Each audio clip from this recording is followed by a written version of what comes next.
I think we can probably start. I just want to say that on this neighborhood inspection services topic, the first topic here today, Ian and I were able to have a conference call with Louisa Martinez Lavato, and I think it was Amanda Weston or Laura and Andrew Webb from CPD about a month or two ago. And we asked if they could give a similar presentation with a PowerPoint to INC. Not only have neighborhood inspection concerns been an issue for neighborhoods for many decades, and we had a presentation last month about one particularly thorny problem, but we are all looking at the proposed text amendment that will greatly increase the number of people who can live in homes, units, and are concerned with hearing the perspective of NIS on their work and that change. So Amanda, would you like to introduce Louisa and just start the presentation, or are you going to do the PowerPoint? Or? I'm going to give the PowerPoint, and then we can open it up for question and answer, and Louisa and Andrew can be the ones helping with the question and answer portion. Okay, and people, I'm assuming people have used this Zoom process and know to ask their questions on chat, and you can ask them as soon as they occur to you, and then Amanda and Andrew and Louisa will get to them. Yep. But thank you. Okay, let's see. Forgive me because I have not yet used Zoom meeting. I've been a Microsoft Teams. So I am going to share my screen, hopefully correctly.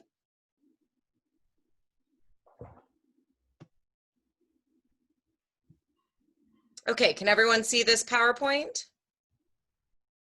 Great.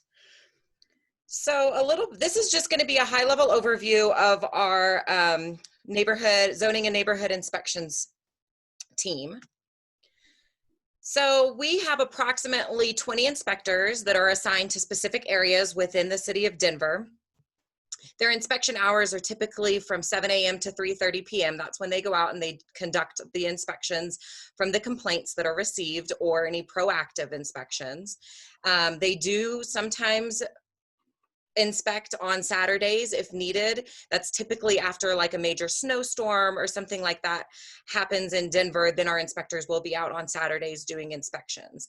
They are always in a city identified vehicle that says Community and Planning and Development Inspection. So just know that our inspectors do drive around in those marked vehicles. To find the inspector that is assigned to your area, you can use our development services map, and then you just type in your address and it will pop up, as you see on the screen that's circled here, who your neighborhood inspector is that is assigned to that area. So what do we inspect? We inspect and we respond to all of the complaints that are received through 311 and PocketGov. We also do proactive inspections. If our inspector is out and they see an issue, they will go ahead and inspect and try to make contact with that homeowner. And they are, these are the zoning codes that they are inspecting against. So some of the common issues that we see that our inspectors go out from the complaints that they receive are overgrown vegetation, trash accumulating outside, too many vehicles that are either abandoned or aren't working or broken down that are sitting in the yard or around the property, torn down fences or any fences that may have been blown over from storms or whatnot. If there are too many people living in a house or there are too many vehicles at the house, sidewalk safety like snow shoveling and ice on the sidewalk, and they do construction inspections as well for zoning related construction inspections. So the reason why our inspectors come out and do all of these inspections is the number one main reason is for public safety. We want our residents and we want our neighborhoods to all be safe for everyone. So a little bit about the inspection process. So when we receive a case from 311 or Pocket Gov, our inspectors will visit the property and they will make contact with the property owner and try to educate and help them understand what the issue is and what needs to get resolved. Education is always our first line of action. We aren't, immediately looking to issue citations. We really just want people to understand what their responsibilities are within the city. And, a lot of that comes with sidewalk shoveling, for instance. Sometimes the residents just don't know that if they've got a corner lot, they also need to get the sidewalk around the side of their house as well. Or if there is a bus shelter that isn't a full shelter that RTD would manage, we want to make sure that the residents know that it's their responsibility to remove the snow and ice from that location as well, because sometimes people just don't know.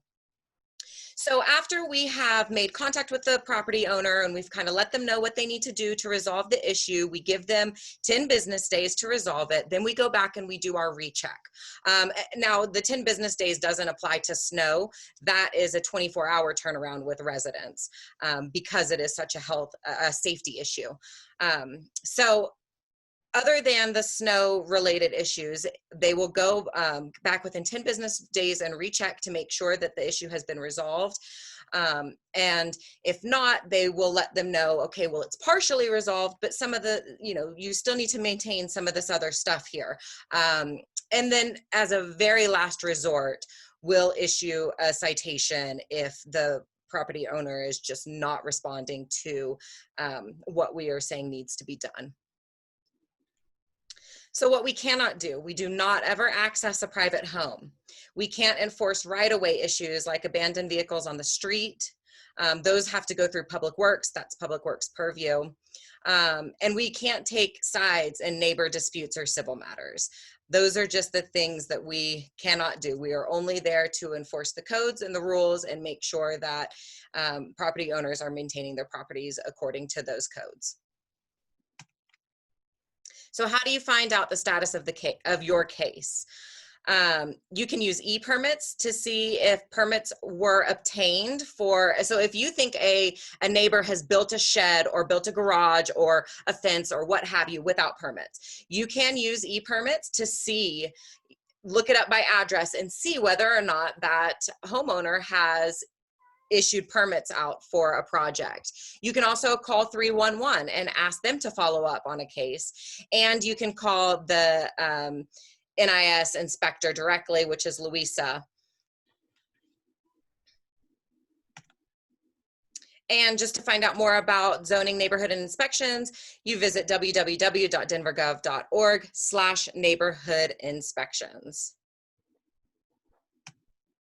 And that's really the high level overview of our presentation. And so I just want to open it up. I know you guys have a lot of questions. I want to open it up for questions for Louisa and Andrew. Well, I'd like to first I was expecting a little bit more since I've been back and forth with you guys and Andrew on data and have asked for data on violations by area, violations by type, number of violations total. I hear a lot that there's maybe 200 a year on, 200, I forget now, but on the number of occupants in a house. I am very concerned that 20 inspectors covering the volume you have now can barely keep track. And what you told us in the call was that you were not planning to expand NIS at all if this zoning proposal goes through. So I was hoping you would have a little more data today. We do, and I think Andrew and Louisa are equipped to help answer those data questions, if I'm correct. Well, could you start with the number of calls per year total and the breakdown of those calls? Lisa, that may be a excuse me, that may be a better question for you. I can speak to specifically the number of calls for unrelated adults, and I know that on average is about 195 per year complaints, and then about half of those on average, and it varies widely, at least in the data that we have between 2016 and 2020, but about half of those turn out to be actual violations. Yeah, so for the last few years, the total of complaint call-ins, it gets a little tricky because sometimes they call in more than one thing, so it doesn't accurately show how many violations, but it's between 23 to 25,000 calls that we're getting in general, but that does not include any of the construction.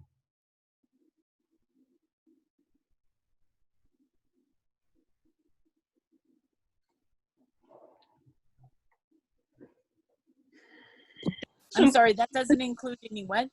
Construction inspections? Okay.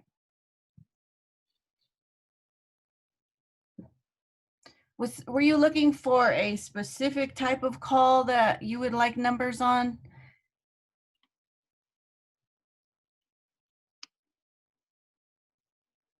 Andrew gave me the number of unrelated people in a house. So I am hearing that that's 195 a year, which is not very many in the scheme of things, and is clearly not the reason for redoing the household definition. But that's, I thought maybe you would have other areas.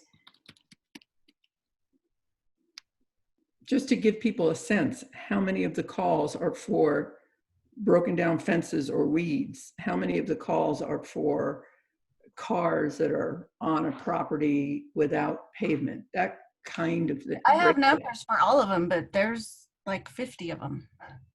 Yeah, I was just hoping you had that in a chart. I don't know if that, I'm not sure how that works as far as getting the numbers out. That, Amanda, do you know if that's the request for those numbers was sent to them? So getting complaint data like that, where it's all of the NIS complaint data, I think that would have to be a Cora request through 311, because they are the holders of that information. CPD is not the holders of that information because the complaints come through 311 and PocketGov. And so that would have to be a Cora request through that agency to see the full breakdown of complaint records for all ZNIS complaints. Okay. And then I've already asked Andrew this question, and then I don't know, are there other questions in the chat? I've already asked Andrew this, and There are questions in the chat. there are. I just have a question for you really quick, or I just want to follow up. So am I hearing you right? You're saying that we need a Cora. You don't think we can get it from the city without having to go through a legal request?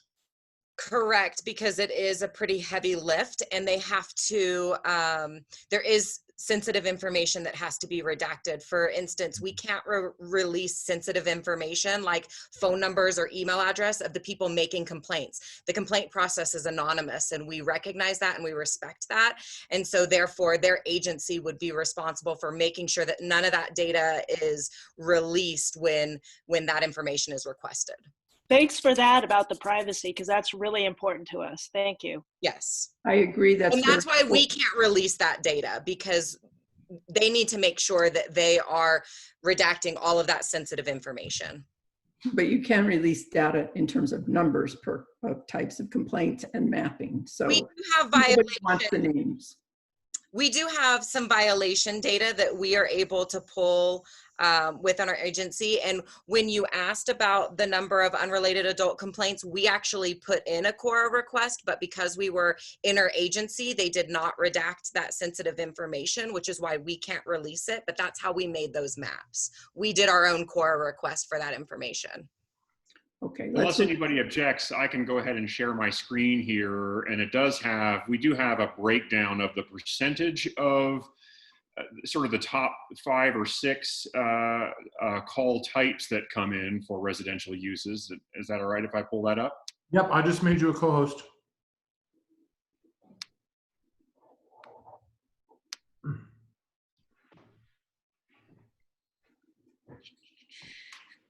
Let's see, can folks see that slide? Yeah. You may Yeah. have to drag the little box with our faces in it over to the other side of your screen, but you can see there that the total violations, this was data that we pulled maybe a year ago for a group living project presentation, but you can see there that between 2016 and 2018, the total number of violations, the number of unique addresses, and then the highest or the top looks like 7 issues or complaint purposes that were reflected in that 311 data.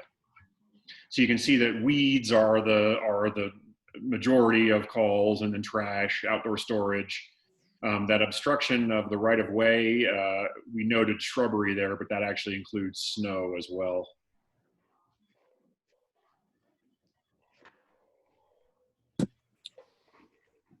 Is somebody going to talk about what the process is for multiple violations? The process for enforcement, you mean, or? Yeah. Yes. So when we go out to a property, even if you just called in trash, we do an inspection on the property and we cite any violations that we see when we're out there. So they get a notice, and it could be just for trash, or it could be for trash and vegetation and outdoor storage and unsurfaced parking. That could all come out of one inspection.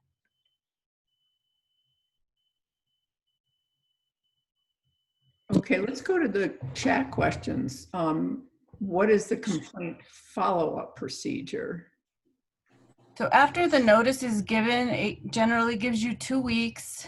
A recheck automatically populates for the inspector, and when it comes up in their daily work, they'll go back out and see if the violations still exist.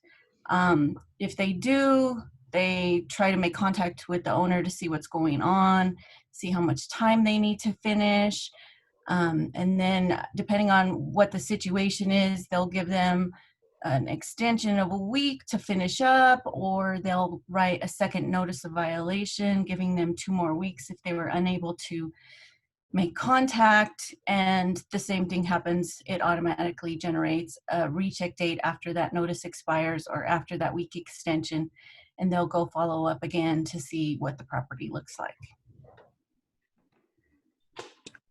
But well, what about so 2 months later they get the same call on the person? What's the process after? So you're saying they came into compliance, the inspector closed the case, and then the violation returned. Is that what you're talking about? Like multiple times, yes. After we've given a few notices and been out on a new complaint for the same violation, usually we'll talk to the homeowner and see what happened, if it's a situation where there was an emergency, or if it's just that they're not abiding by the rule because they just don't want to. Normally we'll give them 1 more notice of violation, and then we will go to citations.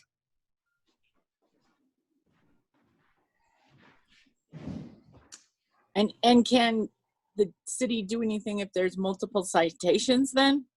What do you mean do something? You mean Well, like? I mean, at some point, in my particular neighborhood, we have a landlord that's been here for 30 years that has probably has several of these numbers here, but he corrects them, and then next thing you know, it's right back to where it was. And because my concern is he's going to be one of these people that pushes the group living to the max, and doesn't take care of his property, cars all over, abandoned, weeds.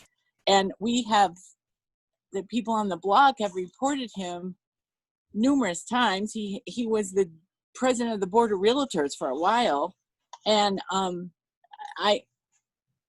it just at some point it's like what can be done.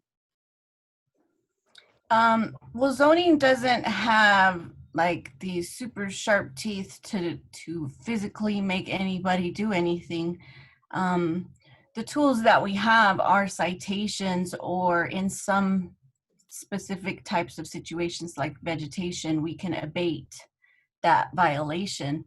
But making somebody maintain their property is not something that we can do.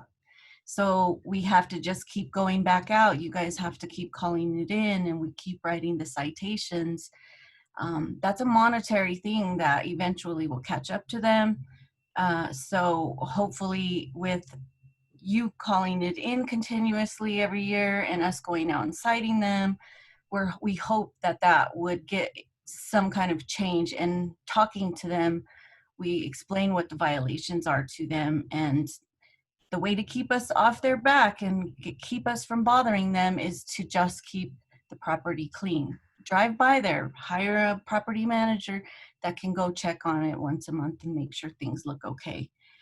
We try to work with those problem landlords as much as we can, but some people, there's just no changing the way they do things. So we just cite them as the summers come through and the weeds come. You guys just have to keep calling it in so that we can stay on top of it with those citations. Do you ever refer those to community mediation? Because you're talking about something that's a long-term issue through neighbors, and the city has a mediation process. So I'm wondering if you ever send them to mediation. When it's a landlord not taking care of or making sure the tenants are taking care of the property, because that's what they say, it's the tenant's responsibility.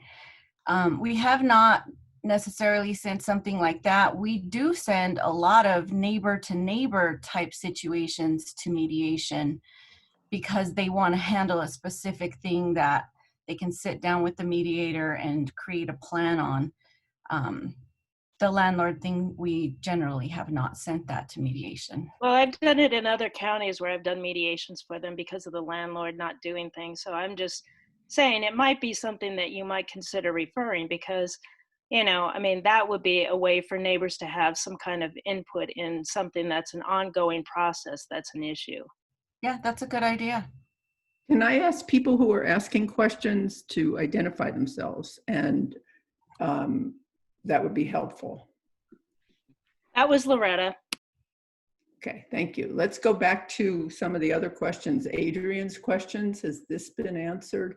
What powers do the inspectors have with respect to conditions at a property that are immediately hazardous to the community and need to be immediately fixed? Do you have an example of that? Adrian?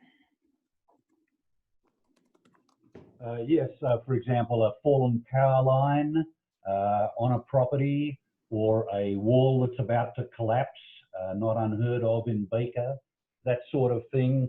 You know, it seems to me that there ought to be, you know, part of the job of the inspectors is to make the place safe for us all, and they're the eyes and ears of the city in respect of that. And so I was wondering whether in fact we do it. Okay, so if you call 311 for a fallen power line, that's not going to come to us. They're going to refer that out to, pretty sure it's Excel, get out there and make sure that power line is safe. That's not something that we would be able to handle. That was not my question, however, was more when a inspector who's out there sees something that requires immediate action, what do they do? Call 311 and ask them to get a hold of Excel so they can get out there. So for the power line, we would call 311, tell them what we saw, who we are, and ask them to get a hold of Excel to get somebody out there right away and check that for us. What about the falling wall example? The falling wall, that would be the building department. So we would just contact the building inspector for the area, let them know what's going on, and they would take it from there. And when our building inspectors go out and see that, you know, part of a wall is falling down and they deem it unsafe, they do have processes put in place to make sure that nobody is living in those conditions and that, you know, there is some sort of plan of action moving forward. Thank you. And those calls are answered 24/7, those emergency calls to 311. I don't know that answer. Do you know, Amanda, what 311's protocol is? I would have to check on that and get back to you, because I do know that they have some sort of standard operating hours, but in emergency cases, I'm not really sure what their process is. So we can check in on 311 and get back to you on that one. Okay. Don't know if this was touched on. Lucia mentioned there was a neighborhood ambassador program that encouraged neighbors to help each other. Do you know if there still is that program, or? I personally don't know, and that was one of the things that I did want to ask of you. We are trying to find help for some people right now, especially with COVID-19 and, you know, just everything that's going on. And now that we're back out enforcing, there are some people who need help cutting their vegetation because they are getting over the coronavirus, or they're taking care of family members who are sick, or they're out of a job and they can't afford to repair their lawnmower and they just need help. And we don't have a current list of any agencies or neighborhood organizations that have the ability to help some of these residents who truly need it. And we were hoping that you guys could help us find some of those agencies or people who can get out there and help some of our constituents who just can't do it themselves. So the program that I was referring to was Neighborhood Ambassadors, and you went to a training for it, and you were basically a volunteer. And if you saw someone in your neighborhood that was had some sort of weed violation, you could there was like a piece of paper, and it talked about, it was sort of an educational thing, and you could put it on their door or hand it to them personally, and, you know, before having to call out the inspector, you know, because there's more violations than there was time for inspectors to get to everything. And so the Neighborhood Ambassador Program, you know, you would take a sheet that says, and you'd put it on their door, and that says, hey, here's what the rules are about, you know, what you can grow on your nature strip, or here is the rules about having indoor furniture outdoors, you know. And it was sort of an educational thing before actually having to call in inspectors that somebody could do. And that was going on in the late 90s, early 2000s. Okay. Now, did that group actually help somebody if they couldn't cut their vegetation? No, that's a different kind of program. This was just a way, I think, to help inspectors. Because like Andrew was saying before, mostly it's about education. You know, you want to educate people before you issue them a citation, or maybe it was you, I'm sorry, whoever said it. And so this is a way that neighbors could educate other neighbors about the rules. And it was like a friendly piece of paper. It wasn't, you know, pejorative. It was just like, hey, did you know that these are the rules, before having to call neighborhood inspectors? Because if you call neighborhood inspectors and an inspector comes out there, you know, it creates some negative feelings. And as you were saying, most of the time it's people just don't know what the rules are. So this was just sort of a way to for a neighbor to give another neighbor, you know, put it on their door or hand it to them saying, hey, just so you know, these are the rules. And I would love to have something that I could put in my newsletter for my neighborhood, you know, that talks about, hey, you know, did you know that these are the rules of, you know, weeds? And just, I would like to have something more positive and proactive that I could communicate to, you know, the residents in my neighborhood versus having to just call neighborhood inspections on them. So we can definitely put together some talking points for you guys to use in your newsletters and to share out with your groups. And we might even have some materials that can be printed and handed out as well. I'll take a look at that and I'll get back to Christine, and maybe that can be something that is disseminated within your group, and then you guys can spread it within your neighborhoods. That would be helpful. Thank you. And I think a lot of that goes on informally, people helping neighbors. But I want to just cut back to, Miles said he was talking about, this would be really quick, following up with the person who is there any follow-up with the person who called in the alleged violation? Not usually. Okay. The inspectors are pretty busy, so we rely on their ability to call 311 to get an update on the case and find out what happened with it. We do call complainants when we need more information, if their phone number or email is there and we can't quite get to what the complaint was, if we can't see it, or if it's not there and we're not sure when it's happening. We'll call them and ask them for more information, but in general, we don't call complainants. Oh boy, the questions are coming in. Okay, so one of the questions I had, what % of the complaints, just a ballpark, are you able to resolve just by talking at the door with the homeowner? I would say between 5 and 10% vegetation-wise, probably 5% of all the other stuff. Okay. And then here's one on parking. Parking complaints reveal 2%. With zoning changes to this neighborhood, it most certainly will go up. I'm always concerned with parking, including campers, RVs, other large vehicles. Today I counted, 5 cars parked in the street. Please address this very important issue.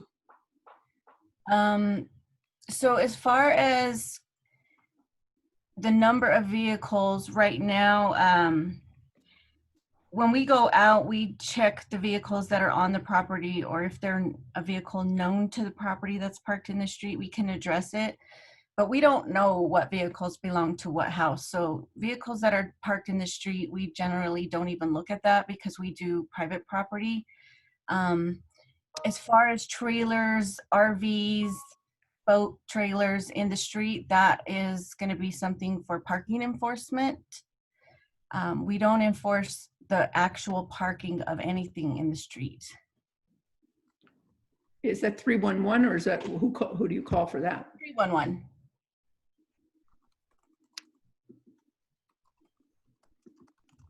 Okay. Where's my chat? Okay. Louisa, I'm asking if you can guesstimate what percentage of addresses about which you receive complaints are owner occupied versus landlord owned property, which I can see being a problem for everything Lucia was talking about as well, because if you're trying to educate the people who are tenants and they don't own the property, it's a more complex issue. So approximately how many of the complaints are owner occupied versus landlord run managed? I don't think I can answer that right now. As the chief inspector, I'm not out in every neighborhood. So I would have to talk to the inspectors to get a better ballpark idea of that. When I look at the work daily, there's no way for me to know if they're owner occupied or tenant occupied. So unfortunately, I can't give you that information right now.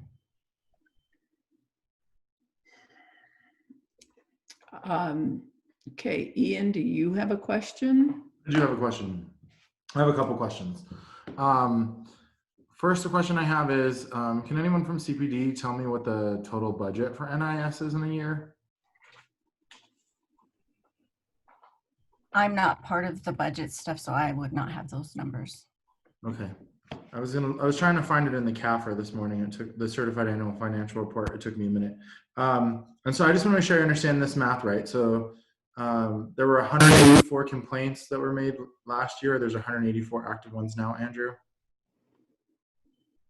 There are, on average, 194 complaints annually related or that are complaints about unrelated adults in a household between 2016 and 2020, although that it varies. So, 2018 was a higher year, 2017 was a lower year, but in those years, on average, it was about 194 complaints per year, with about 88 or so of them turning out to actually be violations. Okay, that was one of the questions I wanted to ask about. So the 7% of violations, that's about the 200 a year. And then of that 7%, 88 of them were proven accurate that year. It's on average, but yes. Yeah, okay, I understand. But am I understanding it right that about a little over, less than half of them are usually corroborated? The reason I'm asking this question is because my next question is to the chief inspector. I was hoping you could talk through what it looks like to actually talk through a violation of group living. Like, what does it look like from the moment you get it to you knock the door to how do you actually resolve this and how do we prove it? Because we've had these conversations in group living all the time that it's really difficult if people say they're related. Like, I want to talk through how do you actually corroborate a violation? You're very correct. As an inspector, we get a complaint about too many unrelated people at the property. Usually it'll say something like there's 4 or 5 unrelated people here, there's 8 or 9. They give us an approximate number. Sometimes they don't. So when we go out, we don't have much to go on. So we knock on the door, hopefully somebody answers, and we explain who we are, what's happening. We got this complaint, and we were just coming out to see if we could talk to somebody to find out what's going on, that someone thinks there's a violation here. We try to be as nice as possible so that we can encourage them to actually tell us who's there and what the relation is. So the inspectors usually try to be very nice. I'm sorry I'm bothering you, but I have to follow up on this complaint. If you could just help me out by telling me who lives here and what the relation is to one another. Sometimes they don't want to talk to us. They tell us, oh, well, you're going to have to talk to the landlord, or I'm only visiting, you need to talk to the person who lives here and they're not here.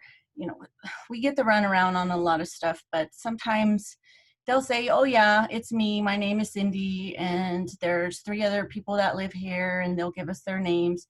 And if I ask them, okay, is that any relation to you, or are they any relation to each other? Then we have another problem. Well, you'll have to ask them because I don't know.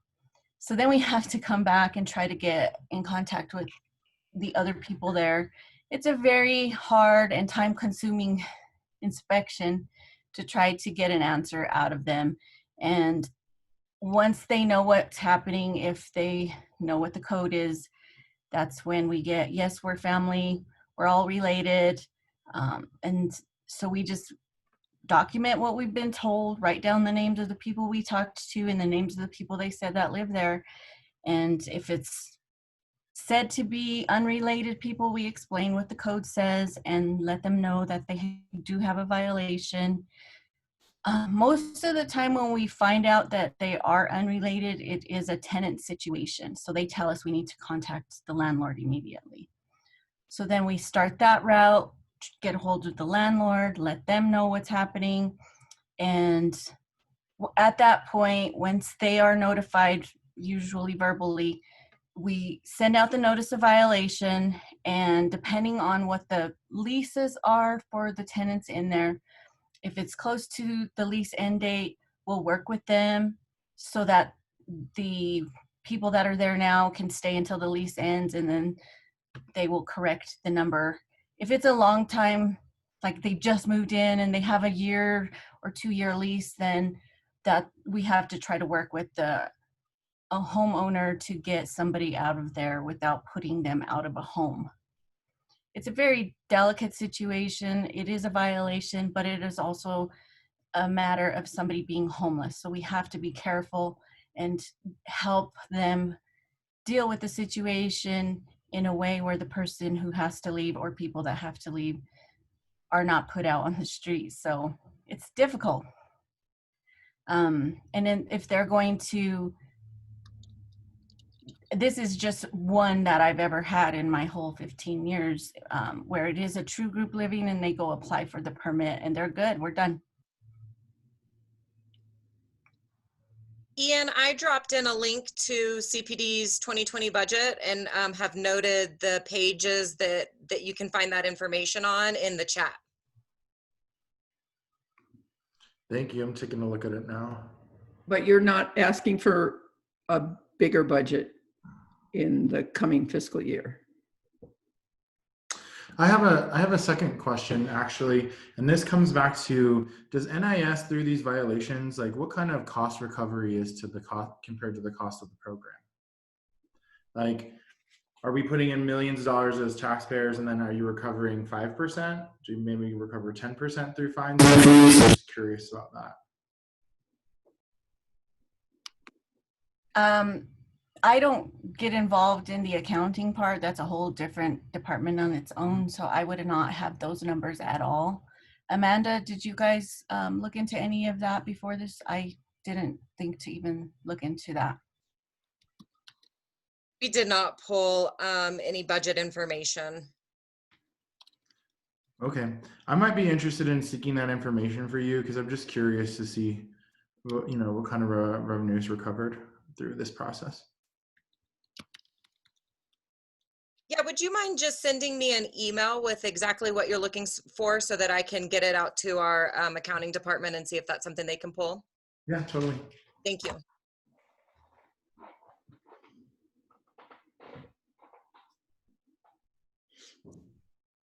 You're getting a thank you here in the chat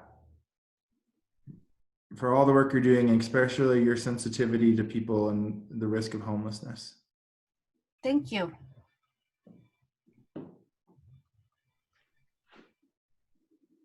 Yeah, I'm sure it's not an easy job to knock on people's door. I do it for campaigns and I'm not even, you know, you're not the government telling them they have to pay a fee. Yeah, when we do training, I always remind the inspectors to think about when they're sitting at home and somebody knocks on their door, the way they feel when they walk up and see somebody, even if it's just the guy selling solar panels or trying to get you to buy the spider spray so you don't get spiders in your house. And the way that you act toward them, you have to remember why you act like that. They're coming to your house, they're bothering you when you're doing something. We are going to someone's house and we are bothering them in the middle of whatever they're doing. So we have to remember to be respectful and understand that whatever is going on in their lives right now, especially during these times, now they have to deal with us. So it's definitely tricky to get to that point where we can get into somebody, get them to trust us enough to talk to us and know that we are truly there to help them get into compliance, regardless that it's a violation. We want them to be able to be comfortable and get it corrected.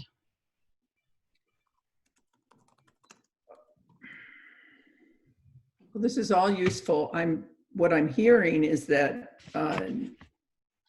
there's kind of a consensus that people believe education on standards, rules about weeds, fences is very important. And I don't know whether NIS goes out and does educational efforts or you're too busy doing answering complaints.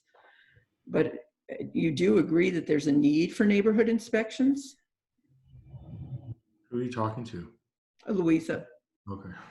Yes, and we do not go out and educate because we can barely keep up with all of the complaints right now. So that would not be something that we could realistically do.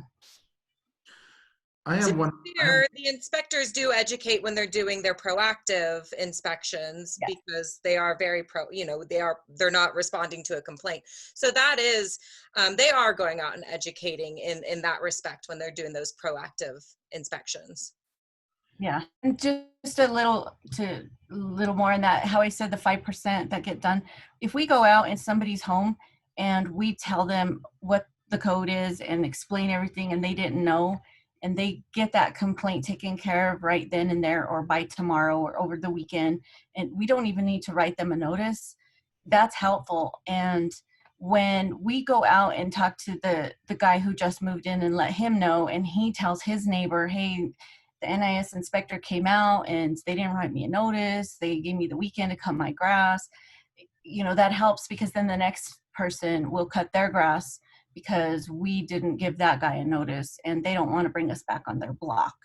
So it is kind of a word of mouth thing. And when I'm at one house and a neighbor comes outside who does not have a violation, but they ask, hey, what are you doing over there? So we give them a quick education of what's happening and let them know, we're dealing with this property because it has overgrown vegetation. And if no one's home at the house, we tell them, do you know this person? Is there any way you can help them get their vegetation cut? We always try to go that route where we don't have to write the notice, where we tell them what our expectations are and help them get that stuff done without an actual notice. Nobody wants to receive a notice, and a lot of people don't like notices because they're on the record, and they don't want that. They want the chance to be able to correct whatever is going on without that kind of a on the record violation. So we do educate in that way, but we don't have any means to just go out and spend a whole day or two knocking on doors telling people. We would not be able to keep up with our complaints like that.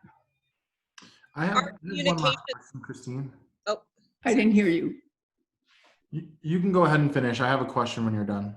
okay. And we also do residential permitting presentations, and we always include an aspect of neighborhood inspections into that. So we do some proactive education around what our neighborhood inspections team are there for, what they look for, what they do, how they operate. That is always something that we put into our residential permitting presentations. Great. So this one more question from Joe. Does Inspector Louisa think that group living, I guess you mean, I don't know what refs is, will be easier to enforce without asking about family relationship? Refs. Louisa, what is? Well, I don't really understand the question. So if it's okay, I can jump in there maybe and try to provide a little bit more context to that. Louisa, it sounds like the question is, how would changes to the number of unrelated adults permitted to live as a household change the work that your group does? And my understanding, and correct me if I'm wrong, is that it would allow your teams to focus on the actual problem situations versus having to spend time on calls that are simply just people choosing to live together and not causing any external impacts. Is that fair to say? Yes, definitely. With the changes, we don't have to go out and see if ask everybody such deep private information about who they are and who's related to whom. And especially when the number is higher, the complaints that come in, the ones I've been called out on are generally for 4 or 5 unrelated people. That's my most common number. So with the new code, those complaints won't come in. I won't even get those on my plate, so what comes next would be easier to enforce if there's higher number complaints. Then the way the code is going to be, it's going to be so much easier to go out and figure out how many adults are there and if it's going to be a violation or not.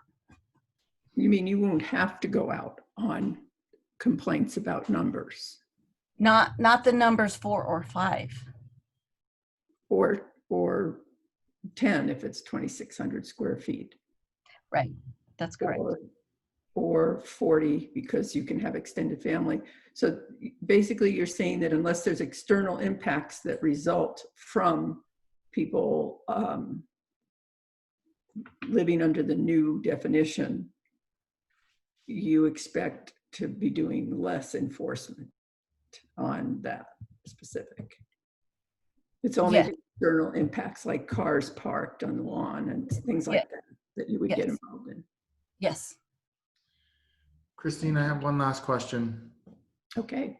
My question is about, and I often see council members ask these questions. Do we have a breakdown on, kind of per district where you're seeing cases get called in? I'm sure they come in from all over the city, but, by district in particular, we had a conversation with Candy Sidabaka where she was concerned perhaps that the majority of the violations in particular, maybe ones where people don't have the resources to fight them and actually end up having full-on violations, are related to the inverted L that we're seeing across our city with all sorts of other issues. In particular, as I was having this dialogue with some people in the community, concern that is NIS, do the statistics match up like they do with crime statistics where they're not evenly vetted across people in our society? Maybe Louisa or Andrew want to ask that, but I've been talking to Andrew about that at length, and I have the data and I have the heat map, and it does show which neighborhoods have the most complaints. And you'll see by far and away, the leading area is around DU. By far. There are quite a few in Montbello and some orange over here on the west side you can see. But I also have and can pull up, if we want to get into this much detail, the racial demographics. And for example, Northeast Park Hill does not have a concentration, but Montbello does. So everybody actually see, I just pulled up that heat map that Christine is referencing. Can you all see it on your screen? Yes. Okay, great. Sorry to interrupt you, Christine. Well, I just want to warn about generalizations here. This is just unrelated adults, correct? That's correct. Yeah, I didn't necessarily mean over unrelated adults. I just meant in general. Oh, in general. This is a good one that's even more dived in deep. It would make a lot of sense to me about group living and college students and the concerns there. So I have asked, we'll have to get more data on this, but I have asked for a map that can be expanded so we can actually look and get numbers, because you can just tell by the areas that are red and going into orange where most of the complaints are on unrelated. So I bet that GIS has this on, or could put this together for other complaints if we asked, but it's a lot of work from what I understand from Andrew. We can ask them to do just a general heat map of all 311 complaints. I'll have to talk to them about that and whether that data would show anything meaningful. It might. It would be interesting to see. I agree. So there's a lot to unpack here. Unless there's more questions, let's just see.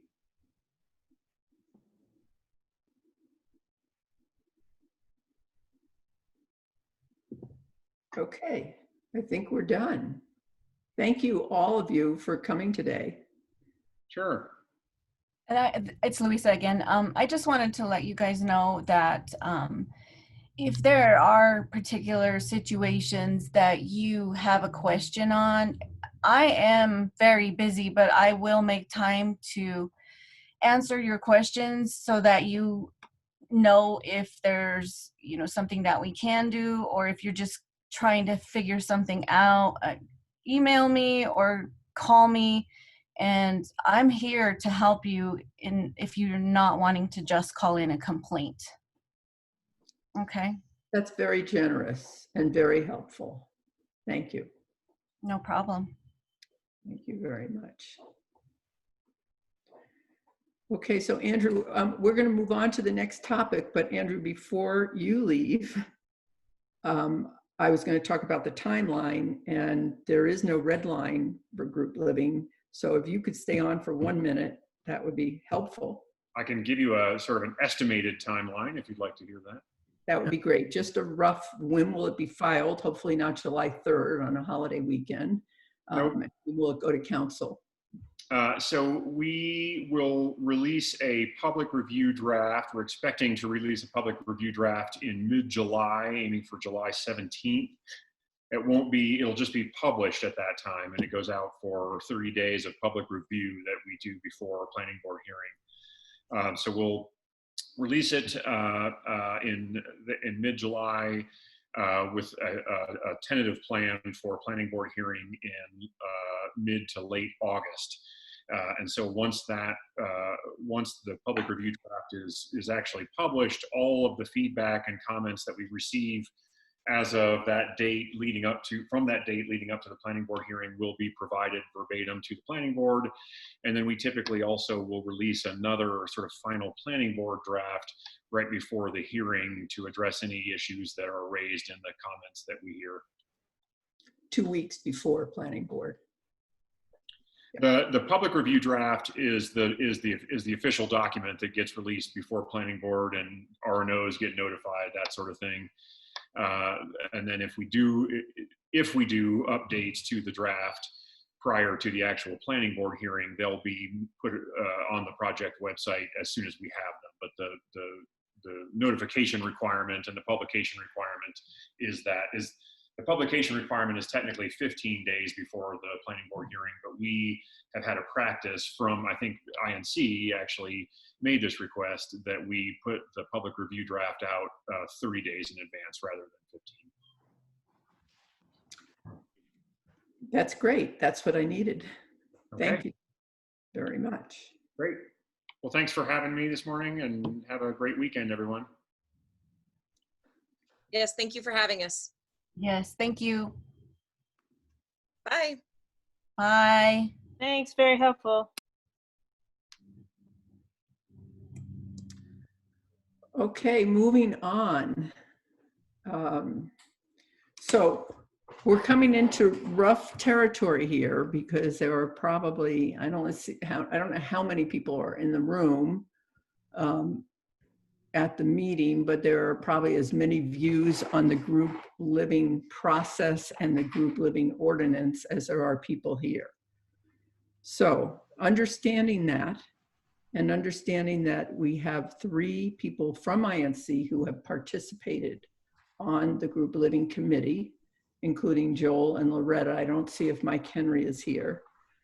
And understanding that we've discussed some of this at various meetings, I have quite a bit of a different take on this than some of the people in this room.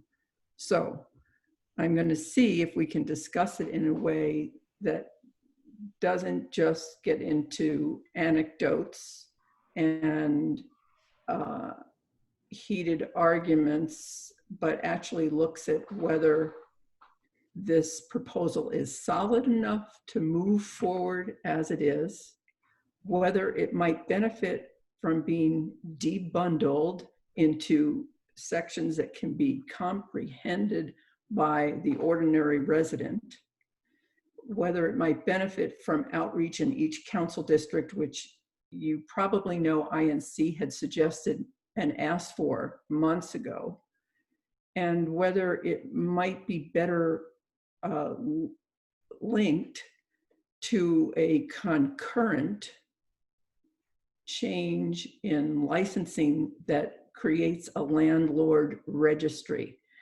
And this is kind of big picture, and I know everybody has lots to say, but I want to go back in history a little bit to how this was how this work began.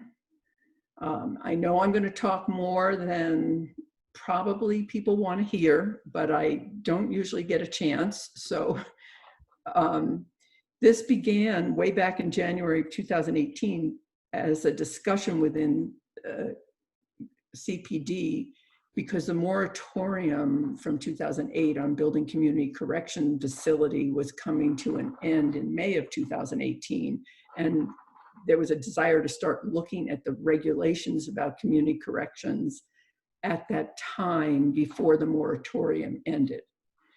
The decision was made in CPD to also include all kinds of group living, all varieties, assisted living, senior living, shelters, sober living. And then because there had been several requests from people who live in co-ops to raise the household definition, the number, they included some people from that area, some people from the arts district, and brought everybody together in one big committee to address fairly discrete issues.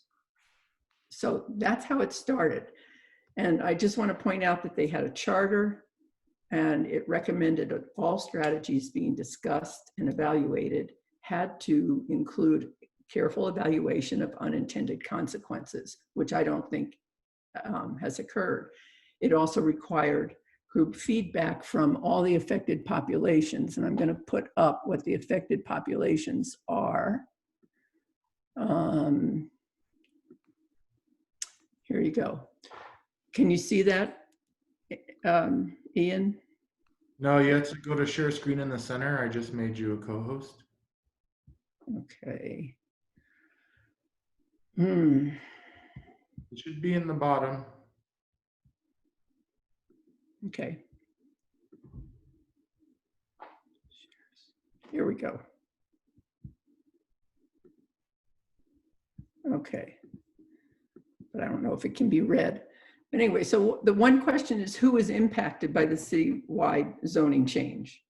And of course, the people who are experiencing homelessness, need transitional care, any kind of special care, community corrections, housing, artists, etc. They all are in the group that will be impacted and in the group that was at the table. Then organizations that serve those populations were at the table. And then Tiny Home Villages was at the table. Tiny Homes got pulled out. I'll remind you, Robin pulled that out for 4 months in order to address it separately, which was very good because then people could listen, go to meetings on one portion of the topic. And then the other people who will be impacted by this are Denver neighborhoods and the people who live, work, and play there. So I'm just pointing that out because if you look at representation on the GLAC, 22% of the people on the group living committee didn't even live in Denver. They probably were on represented organizations that operate in Denver, but they are helping to make decisions for us. There were very few people from the neighborhoods, and there were 10, including, and people were from 5 of the 11 zip codes. There were none from, I mean, sorry, not zip codes, council districts. There were none from council district 1, 3, 5, 6, and I can't remember, maybe 2 of the higher numbers. I can't remember if it was 8 and 11 or 10 and 11. I don't remember off the top of my head. So there are some, so let me just go back to my notes. So I think there's no question in this group that these issues raised by this group were important.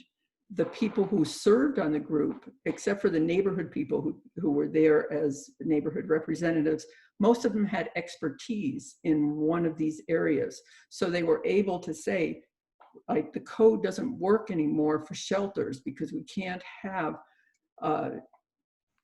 shelter on the same property as transitional housing, and we need to have that continuum of care.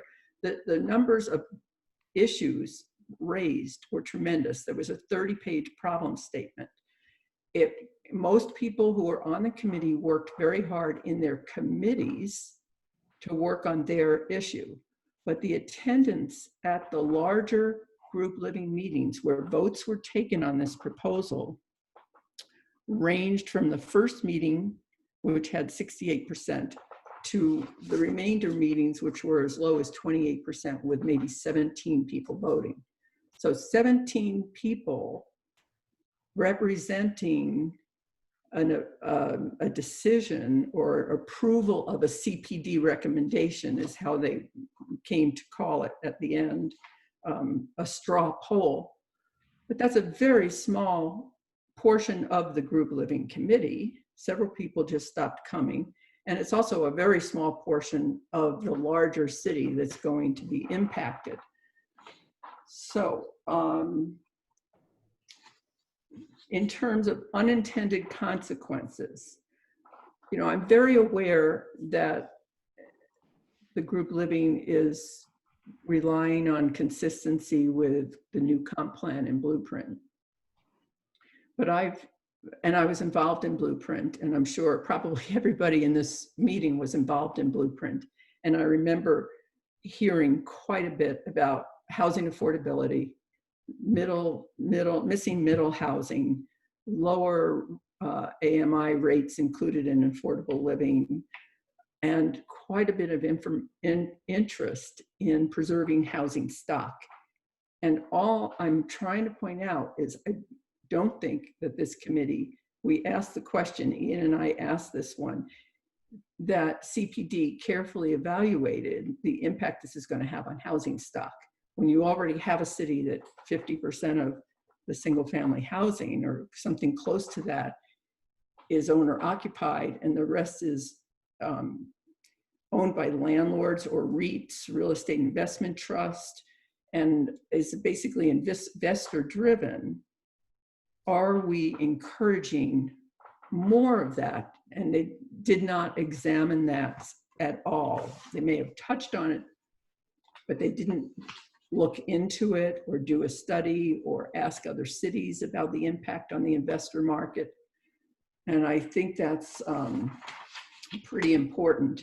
The other thing is, in 2016, Denver did a report on housing, in which they called for a rental registry, where landlords would have to register, go through inspections, a process like Seattle has. And it still hasn't happened, and I believe it could be done concurrently with this to give some assurances to people, just like we have with short-term rentals. And remember, there's one day separating a short-term rental from a household under the new definition, which just has to be 1 month. So we could get in a situation where we're having landlords. I'm not saying we will, and I keep hearing that nobody thinks this is going to happen, but there are no guarantees, where landlords are purchasing more of the stock, the available stock, and putting higher numbers into homes, which, as you heard from Louisa, is a much harder battle in terms of getting enforcement with regulations. So I have lots more information, but I guess we should open up the discussion. I don't know if there's any chat questions yet, because I'm not seeing that, but I'm thinking that maybe ZAP needs to do 3 things. First of all, since we will not even have a red line, and we probably can't take a position anywhere anyway, because there's such a variety of things that people are upset about, a variety of parts of this that are critical to our future as a city, and parts of it which have raised questions, like the leap in the number. We probably won't reach consensus, but I think possibly we should have a meeting in July, even though we don't usually meet in July, have another ZAP meeting after the red line is out. That's one thing I would like to discuss. The other is recommending, and I don't know if this would be a recommendation to it was CPD, planning board, but probably council, that they not move this forward as an omnibus bill, sort of the kitchen sink, but break it up into at least residential care versus the household definition. And the third thing is a recommendation that it not move forward without the concurrent excise and license provision for a landlord registry, which I understand Stacy Gilmore is beginning work on, but it will not be ready. So those are three suggestions I'd like to make. But I also am open to taking questions or having discussion, because I know a lot of people have many, many concerns. So I can't see the questions. Ian, do you see questions? I have my hand up. I can't. You want to share your screen, Christine, and we'll go back to putting people up to talk, and we'll go through the questions. So take the screen sharing off. Is that what you're saying? Mm-hmm. How do I do that? Stop share. Okay, got it. Great. So Lucia, you have your hand up. Why don't you go first, and then we'll go to, there were a couple of statements here and a question. So we'll go to those next. So at the last general Baker meeting on June 9th, we had a motion and a discussion, and it was voted overwhelmingly in favor of the motion, which was that Baker would like to see the number back up to 8 instead of 5 for the current proposal, because we feel like it's discriminatory against young people. And so therefore, And poor people. And poor people, young and poor, or old and poor, whatever. It's just the neighborhood voted overwhelmingly in favor of raising the number back up to 8. And we have many group housing in Baker, and they're great neighbors. Okay, I heard that.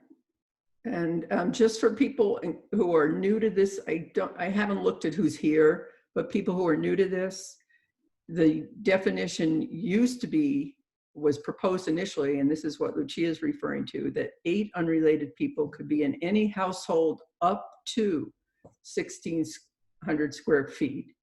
And then they could have minor children with them. But now the proposal is that it goes back down to 5 unrelated people in 1,600 square feet, but you add 1 more for every 200 square feet. So if you have 2,600 square feet, you can have 10 unrelated people. And the extended family became the second part of that definition, which could include all relatives of each or all of the 10 people.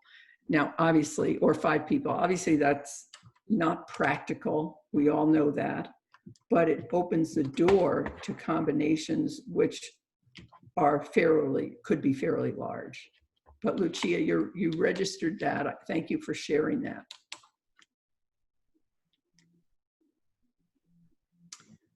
Ian, are you doing the questions? Yeah, I see one here. Well, Loretta, I'll go to you next if you want to elaborate any more about the So I'll go into that a little bit. So so when we had our large group meetings for the GLAC, which did include people from the city above and beyond, Robin Kinich and representatives and City Council member Robin Kinich and Debbie Ortega. And then, been working with planning and, the fire department about what is the, safety codes, because those safety codes have to be in place also. So that can limit how many people can be in a house, because if you don't have, access, if you're living in a basement that doesn't have access out of a house, you can't live there. So those things are still in place. So we had presentations regarding that. We did discuss, and every city, if you look at the statistics, if you need me to send it, and we did research, but if you look at every city in the country, they're all growing substantially. And we know that they're all growing. So part of the issue and part of the reason to discuss this and why the city wanted to discuss this was you know, the increase in population. And how do you deal with the increase in population? Well, you could take down, we talk extensively about taking down single family homes if that's what you want to do and put up apartment complexes. This in turn keeps the stock of housing and gives you a variety of housing. So instead of taking them down, which you see that in so many places, you see taking down blocks of houses and putting up apartments. So if that's a preferable means, then yes. But I think we came to the conclusion that having group living would keep some stock. You know, not everybody, we're not all selling our homes, right? I mean, I'm not selling my home. I plan to be here for the rest of my life. So my house is not going to go into a group living situation. So I think a lot of us are not planning to move, right? So I think there's still the majority of people who want single family homes, not majority, but there's, you know, enough people who want to live in group living. And I think people don't always want to live in group living. I think, you know, they might want to transition out to single family homes. So I think it's to have a broad perspective of housing availability for those who need it. And this was one way to make it affordable for people over 55 who want to live in group living, or people under 29 who want to live in group living and can afford to live. So that was part of it. I hear you. I don't see that you discussed preserving stock. I mean, some of the key things in Blueprint Denver, preserving stock, preventing gentrification, were not part of that discussion. I don't know that those came out, but in small groups, that's what we did discuss. So, Christina, move on to the next one then. Mm-hmm. This one is from Cindy. Parking was a huge issue and not resolved by the committee either. There doesn't seem to have been a study on that. Is this true? So I do have a graph on the parking. It is a huge issue because on one hand, the city says, oh, don't worry, people that are in residential care won't have cars, and most young people don't have cars or need cars. But and so they basically are saying if you have 6 people, if you have 6 adults in a house, you will be required to build off-street parking. That's it for the 6 cars. And I did ask Andrew if that meant you could pave over the grass, and he said, yes, if it is consistent with setback rules in that district. So I have a picture from Atlanta I can show of where, you know, big old houses like the ones on South Broadway have been carved up, and then there's 6 or 8 cars diagonally parked out front. So it's a big problem. It was not studied because for many months CPD's answer to that question, Cindy, was, oh, we already have parking rules. Don't worry about it. So, but there was no study. Does that answer your question, Cindy?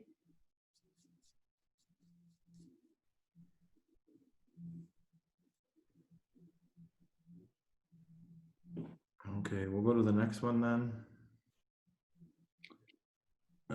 This one's from you, Adrian. This one's pretty long. Adrian, do you want to come on and chat about it? Yeah, okay, let me just read it. You know, Christine, to help get this resolved, the neighbourhoods need to have something to consider. We need to have something. Can you hear me? Yeah, let me turn it up. Let me see. Okay. To get this resolved, we need to have something to consider. As you've heard, Baker has already considered this, absent an INC directive, because frankly, we didn't think that INC were moving on it quickly enough. But the other neighbourhoods, if INC is going to move on this issue, every neighbourhood has to have time to consider the issue and propose what works for them. And so I think that if we're going to do that, let's have a motion on the floor of whatever form. It sounds to me like there is not and never will be citywide agreement on this issue. And so the city needs to craft a regulation that accommodates the diversity of our neighbourhoods. What works in Wash Park clearly doesn't work in Baker and further across the whole of the city. Or we ought to just leave it alone and let the other regulations on fire, parking, nuisance, and all that other happy stuff that controls population density in each neighbourhood separately take care of the issue. As a libertarian, I am quite strongly in favour personally of this latter approach. And frankly, I hear a lot of other people who feel like these endless studies of these things. How long has this been going on for? A couple of years, 3 years? Just basically, they're a battle of attrition. All that you get at the end of the day is a vote by the 2 or 3 or 4 hardy perennials who have got very strong views on this, generally unrepresentative of the rest. So for me, if we're going to do anything as INC, I beg for you to send it back to the neighborhoods, because that's where the power resides. Thank you, Adrian. I do agree neighborhoods need time to consider, but this is not simple at all. It's extremely complex, almost too big when you're listening to a 47-page PowerPoint for the first time to even hear what is being talked about. I understand Baker has taken a stand. Part of the reason INC hasn't is because Loretta's been a strong voice at the ZAP meetings, and we have a divergence of opinion. And what would be the strong stand, which is why I proposed at the beginning what I thought was a fairly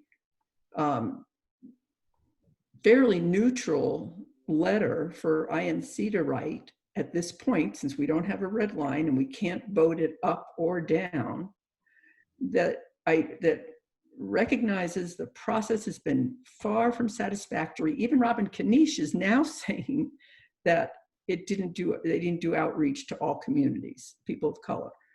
I mean, do we really know what all communities want in terms of living? Do we know that they want density? Do we know that that African Americans are going to be able to build that generational wealth if there are no housing left in Denver they can afford?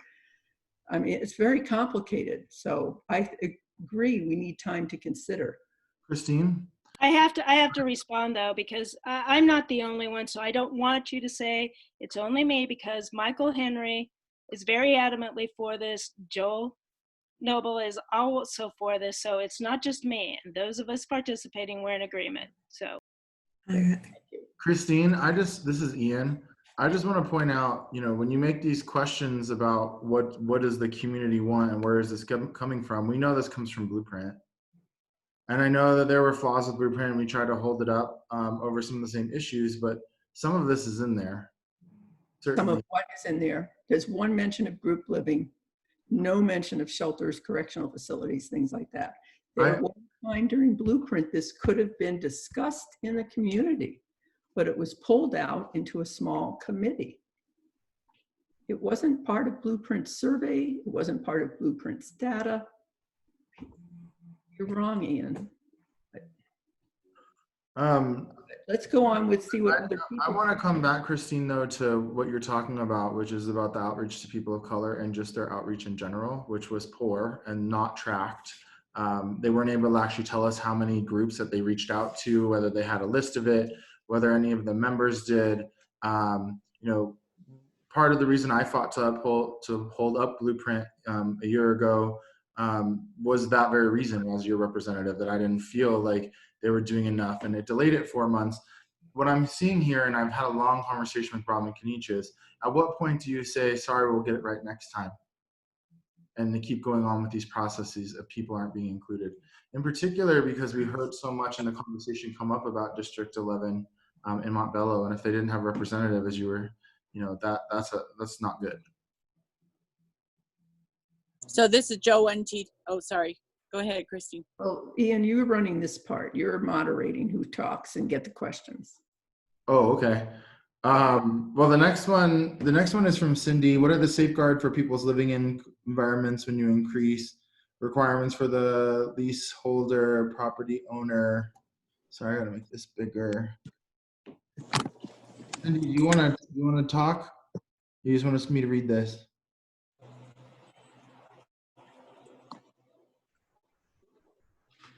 Okay, what are the requirements for the leasehold property owner?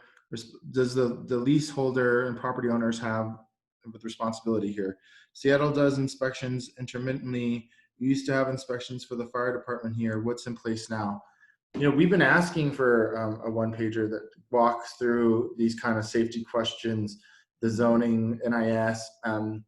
Even you can see here from having NIS here earlier, even though the last 4 months, Christine and I have been trying to work through this, we still have not been able to get these documents for you. And they were promised to us by Robin Kinich 2 months ago. I know COVID's happening.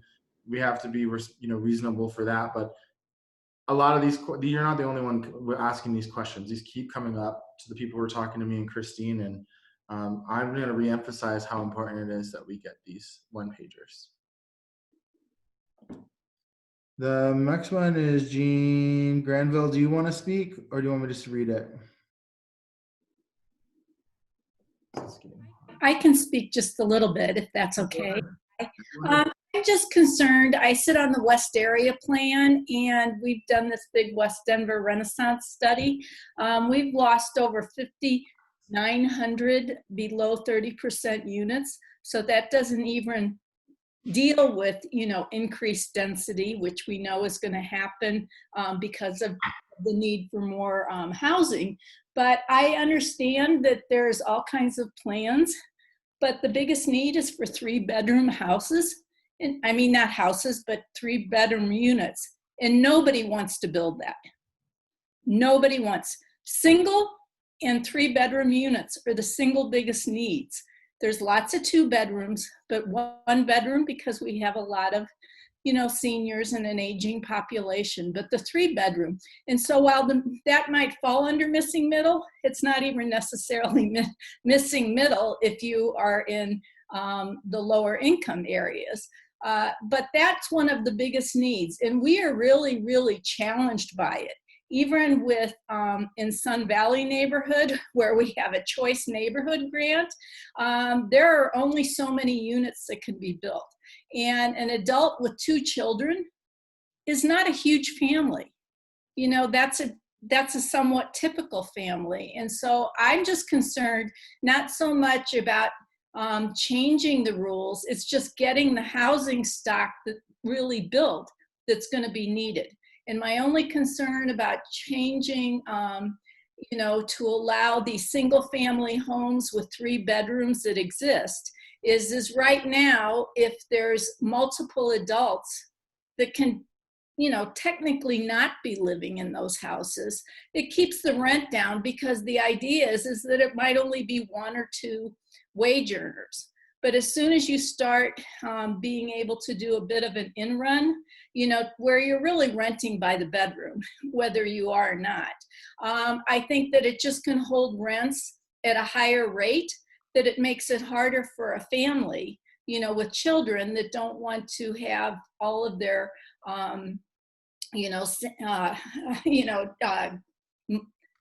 different gendered kids, sleeping in the same bedroom. And so I guess that's just my concern is that, while I think it does make allowances for some folks, there could be unintended consequences.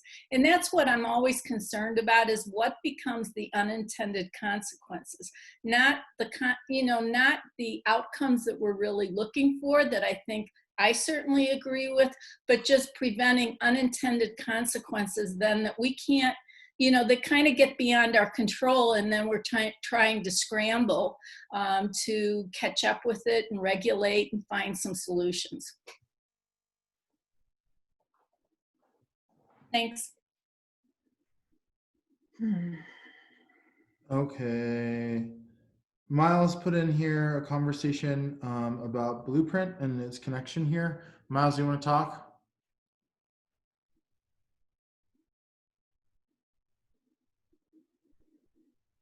Oh, okay, I'll read it for him. Blueprint Denver requires integration of missing middle housing in all low density neighborhoods. Missing middle is defined as dual, tri, and quadplex housing. ECPA is supporting this recommendation and will allow these new multifamily structures in currently single family zoning, along with ADUs, which are now allowed throughout the city. These plans are removing single family zoning. Then there's a comment here from you, Lucia, about whether we want density or not. It's going to happen. Do you want to speak any more about that? I'd like to. I don't, people are coming to Denver. We have a choice. We can sprawl or we can become denser. Denser cities are more environmentally friendly. Denser cities, there's a lot of benefits to denser cities.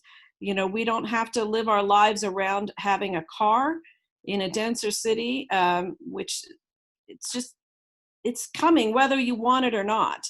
I mean, there's a program in West Denver for these large lots where, you know, the people that live there can get grants to get ADUs built in their backyards so that they can have more income. So density is coming in different forms, but it's coming. Hi, this is Miles. Can you guys hear me? Yo, now we can hear you. Yeah, sorry. No, my point here is, as you mentioned, these new types of housing are being recommended in Blueprint Denver. And in the East Central Area Plan, they're implementing those recommendations. So this discussion of density is being pushed through. So my concern is, as Blueprint Denver talks about replacing single-family housing with these multifamily duplex, triplex, and quadplexes, and the current ADUs, we already don't have single-family zoning anymore in the city. And then you take this new group living and you overlay it on those types of new multifamily structures. We're now incentivizing the removal of single-family housing for these new forms of housing. And my concern is, we've been identified as a historic neighborhood that needs some protections, but these things moving through would possibly allow the destruction of those houses before we can find any way of putting any protections in place. So there are some issues here of how we deal with this and the unintended consequences of what this will do to the neighborhoods like Congress Park.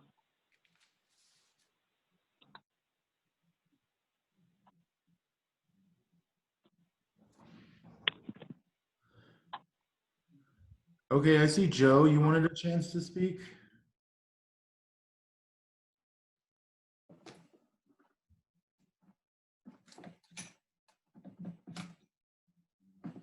About affordable housing, do you have May I can speak? Okay.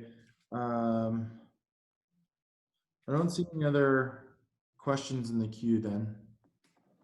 Let me see if I can unmute for them. Well, I'll just summarize by saying I'm getting all sorts of calls and inquiries from people, and I'm not sure Adrian's idea of getting every RNO to support or not support this. I'm not sure that's practical given the complexity of the issues. I really think that what Robin did with tiny homes, she put the group living on hold for 4 months. She went around and did forums that just focused on tiny homes, which is a little portion of the work of the group living.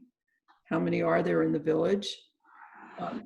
That took 4 months of outreach, training, and drafting and getting through council. Would residents be better served by us biting off the ones that have the most pressure right now, which is land for shelter and land for community corrections, and directly addressing them and chapter?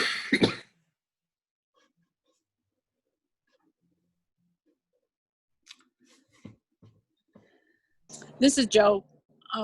I'm sorry, I'm gonna have to sign off here in a minute, but so our ongoing issue with the city, with City Park West, is just what Ian was talking about, is the outreach to minority communities, which should be a written policy by the city.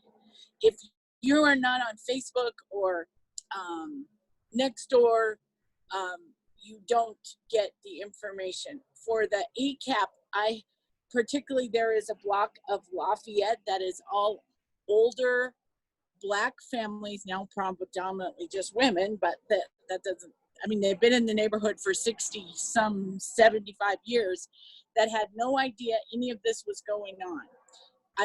I really, really, really think that there needs to be a whole minority outreach for the city. And I think there's not a better way, because look around here, most of us sitting on the screen is not, and now City Park West has lost 65% of its minority population due to gentrification, which I am so concerned about. And I think that what's going to happen with this group living is the investors are going to come in and scoop it up. These ought to be income qualified. These ought to be income limited for each individual person, or something, or something that protects, because otherwise it's going to be a, pardon my French, shit show of investors coming in and buying properties, because I've already seen it. I lived in the neighborhood for 38 years, and that's what's happened. So a couple of things. I really would like to see Inc.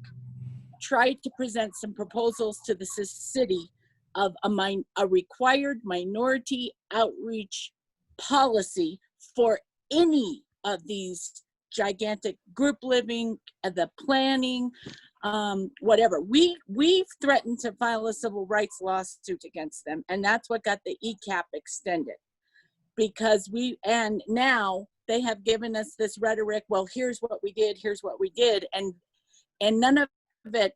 We suggested that they provide outreach to the in our neighborhood, the Black churches, the senior living places that are around, because a lot of the family still owns property that's in the neighborhood.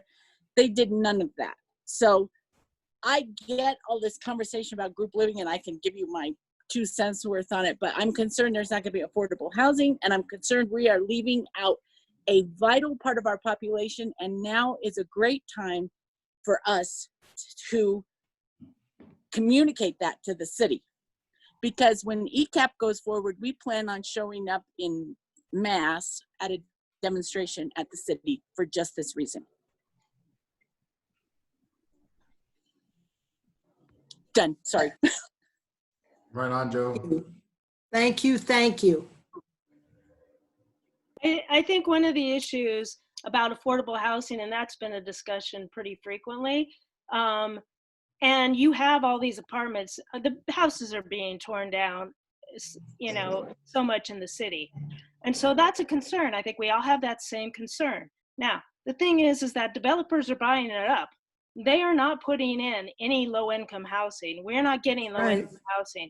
We can't force low-income housing. I have worked in low-income housing. I support it. I would love to see more, but I don't have the money to develop it, and I wish people did. But I mean, we have very few and far between.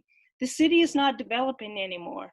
I've talked to them substantially about trying to figure out how we can get more, you know, affordable housing in the city, and that's not coming. So it's trying to find ways to work to find affordable housing.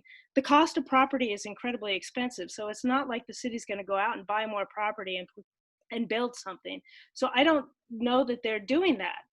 I mean, and with COVID-19, we're going to have more restrictions. I mean, the state is cutting funding by at least 5% across the board. They're putting people on furloughs. The city of Denver is going to be doing furloughs. So we have to think about, in consideration with all of that, what can we do and how can we come up with some kind of alternatives that are going to work? I mean, I would love to have affordable housing, and I totally agree. We have not reached out to, you know, neighborhoods of color, and we're not working with people to figure out how to maintain and how to keep their homes if they want to keep a single family home. And part of the reason to have ADUs was so that somebody could rent out a portion of their house and they can still live in their home. I mean, we would love to have people who are 75 years old have a caregiver in their home, and that's great. I think everybody's in agreement that that's a good thing, you know, and I think everybody's happy with the granny houses too and having a lot. But well, I think What was that? I dropped my phone. I just want to make sure, maybe we have time for one more question here because I have an update about another committee. Okay, yeah, Cindy's asking about land trust. Land trust and land banking, which is something that's, I agree with Loretta, we should be land banking as a city. All those issues are really, really tough and do encourage affordability. The problem is council is having so much trouble with every single aspect of obtaining affordability that they're reaching for this amendment. And whether it will really solve it or hurt affordability, I believe is an open question, and that the CPD has not researched that. So I would like to move that we at least recommend not moving forward on the household definition without a concurrent rental registry. That's like a minimum. Well, and I would like to put in there that there has to be mandatory outreach to the minority communities. Okay. And to be fair, Andrew sent me a list of all the RNOs and groups he's spoken to.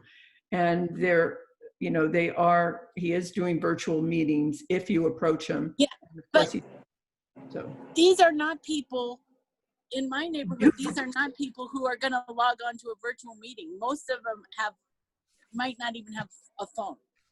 There needs to be on the streets, boots on the ground, outreach to the minority community, and here's why we proposed the civil rights violation. They were putting it on the RNO. It's their responsibility. No, it's the cities. They are the paid city staff, and they need a policy. Yes. Can I make a quick comment?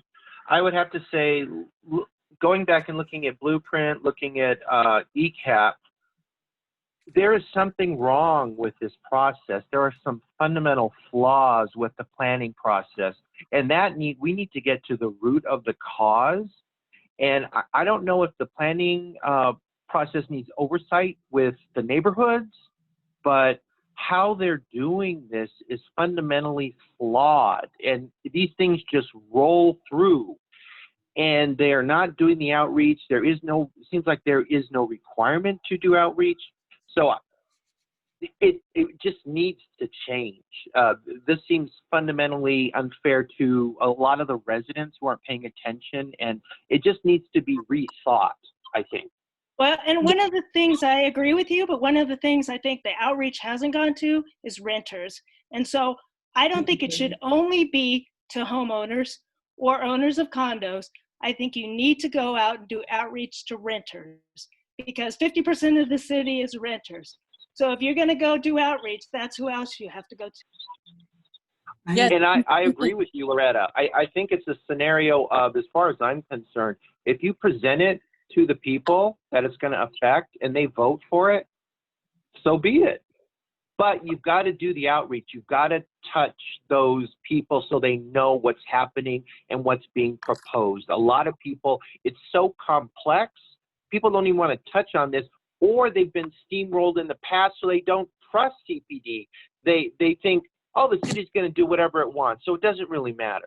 And I think they've got to rebuild those bridges. They need to show that they do reflect what the people say and actually show some of the statistics. In the ECAP, we couldn't get them to respond with, well, how many people like this and how many people did? They wouldn't release any data. So they just said, this is what we're doing, and we heard from the community. So there's just like this disconnect. There is no, you can't see through what they're proposing. They just propose it, and that's the way it is.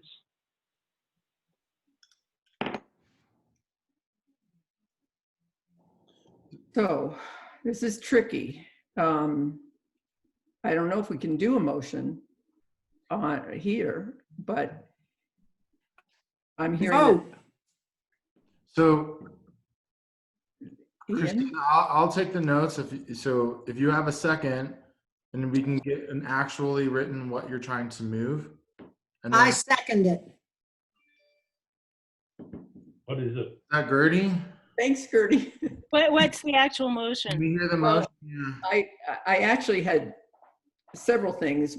I guess we don't need a motion to have a ZAP meeting in July. We can just do that. But there were 3 elements then. The first is redo, rethink, and mandate outreach to all communities, including renters. The second is not moving the household definition portion through at all without a concurrent regulation through excise and licenses, which is where it would come, for a rental registry concurrent, and that means now. And the third is to debundle this. The link between the residential care and this whole question that's going to affect 600,000 residents throughout the city on the household definition, that doesn't have to be in the same amendment. So that's 3 parts, and people may feel more strongly about the first 2. So people should. All right, well, you have a second from Gertie. Now we can have conversation. Okay. Feel free to jump in or raise your hand or. I support what was being proposed. And this is Charlotte Winsenberg. So do I. I think those are 3 fairly simple, understandable issues. The bundling is really important, and the outreach is something that was hardly done at all. It needs to be done. And as a landlord, I could support the rental registry. This is Robert Schmidt with Brunn. I would support all 3 of those also to go forward. And one point that I would like to add to the discussion of what I've heard through this. Shut the door. I'm on a meeting. For this whole thing going through. The underlying premise in increasing the household numbers is that supposedly we have no other options to deal with increased population. I'm thinking that this kind of underscores the failure of CPD to do one of their base tasks, which is planning, and to tell me that we have run out of property in this town to be able to increase density and build multifamily housing is just an unrealistic statement. The highest and best use of South Broadway is not 1- and 2-story buildings. It has utility and transportation infrastructure that has almost totally been ignored in the overall planning process of this city over decades. And until those other opportunities are addressed and dealt with and worked through before we get into going in and destroying the fabric of single-family residential neighborhoods, is something that seriously needs to be considered. There isn't a lack of desire to live in single-family homes. Go back to statistics before COVID-19, single-family homes stayed on the market at a very small period of time in the city because there is a demand for that. And there will be a demand in the future. COVID is not our existence going out to infinity. So we can't be making decisions on long-term policy based on a short-term inconvenience of a pandemic as much as it's a serious thing. We need to be mindful of that. But anyway, I wanted to add that we need to have consideration with planning about what is going on with land use in other areas of the city. Please mute your phone. You know who he is?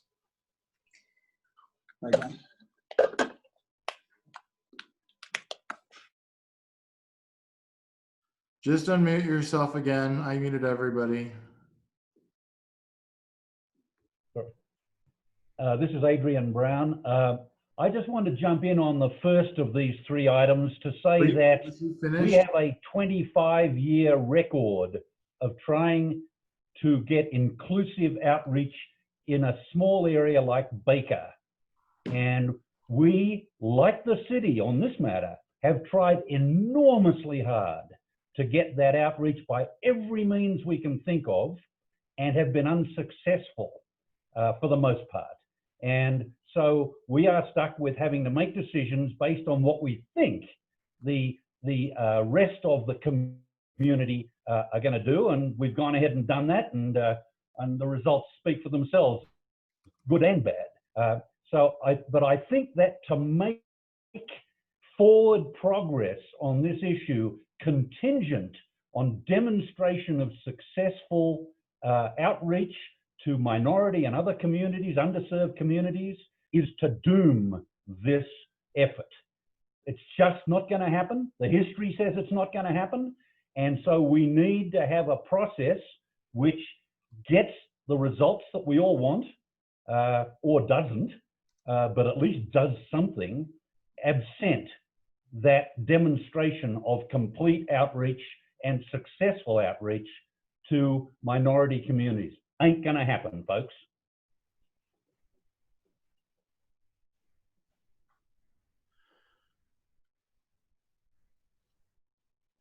So I just took an opportunity to post this, what I believe is what you're asking, Christine, all the way to the end, because I need the exact words of what you want to debundle.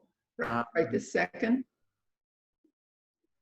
Yeah, if you could read Debundle the living from the residential care. from residential care. Okay, I just want to make sure I got the exact words you wanted. From the household definition, which we haven't really even You want discussed. the household definition separated from the residential care issue. Is that right? Yes. Okay. I'll get to typing this and get it in there the right way. I'll say, I'm just going to take my privilege here just to give my opinion on this. The review, rethink outreach and POC, I actually was going back and forth with Christine about whether we should stop this in its tracks or not because of that. I'm concerned about having a concurrent exercise in the license process. I want a rental registry. I want to be very clear. But I don't know if we have the financial capability of running this concurrently. And if that means upholding 2 years of work because of that in the midst of this budget, those are questions I'm asking myself. And as far as debundling, it might be easier to get the group living number through now if you were to debundle it. I didn't expect, I guess, to have as much support for wanting to hold it up because of the piss poor outreach for people of color. And in particular, they're paid a lot of money. There's a lot of money that's going into this, and there is a problem with this outreach. Just to bring awareness, this conversation is also happening at the state level right now about community engagement with environmental processes and whether they want to bring an ordinance overall that sets forward a process for all city processes or state processes in that case. But I want to say thank you, in particular to City Park West, where I used to live for 7 years, for really, taking a stand there, because you're right, it's not our responsibility. The city has a responsibility. And if they don't offer us resources and assistance, there's a lot to that. Are you amending the motion? I'm going to type it now. You're not amending it, okay. No, I'm not amending your motion. I call the question.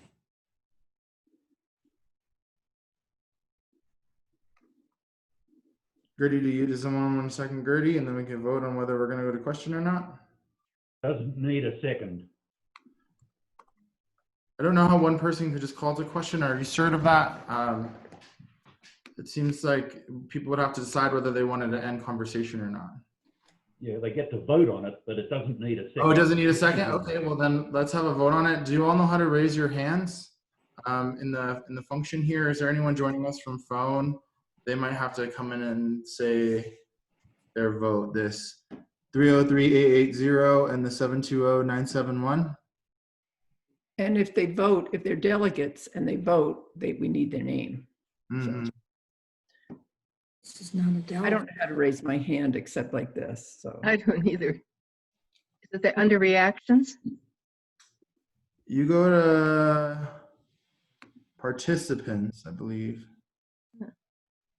No. Oh, Go to participants, and it's at the bottom of the Oh. list. There's a thing that says invite, mute me, or lower or raise and lower hand. So, This is Cindy Johnstone, and I don't have that other raise your hand piece to the participant. Oh, okay. are we voting on the motion or just to call the question? I'm confused. Call the question. Call to question. So I can't do that. On there, do you want to tell me if you're? I support it, but I'm just saying I can't, and maybe everybody else can, but I sure can't. Support it, but I can't raise my hand either, even where it said I could. No. Well, I also don't have access to that. don't we just verbally then, if there are 29 people here, go through and ask people if they Yes. Yes, I could do a roll call. I can see everyone's roll name. call? Thank you. Wait, do you have to be a delegate or not? No, we don't have to be a delegate. Delegate to vote in this. Okay, great. So everybody can vote. Yes. Okay. We'll start with you, Christine. I am calling. Sorry, I still am confused about what we're voting on. I mean, the actual We're voting to end conversation Oh. and to vote, and then we'll have another vote to vote on her motion that she's moving. Funny isolated situation. That makes sense? I may just get out of here. Okay. Christine. Read the motion. This is to call to question. That's the motion, to call to question. Yes. Christine, yes. Just a group of people, but not. Gertie Grant, yes. I'm going to read through the names, Gertie. Hold on. Oh, okay.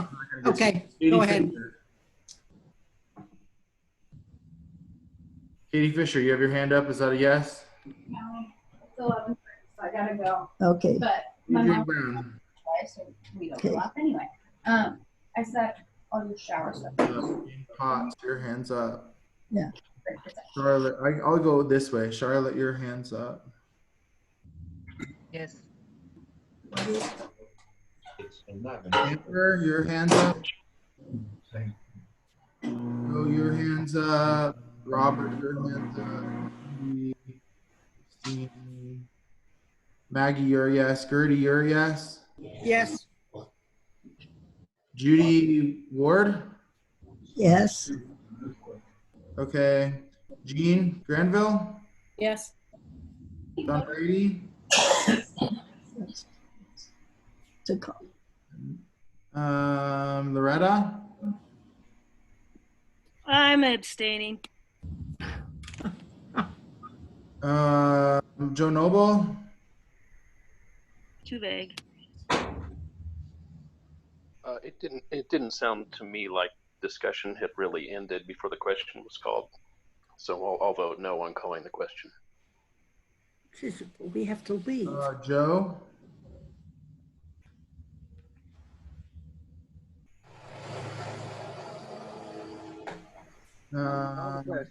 There's one here that's a Linda Ray. Yes. Okay. Marcy or Marcia?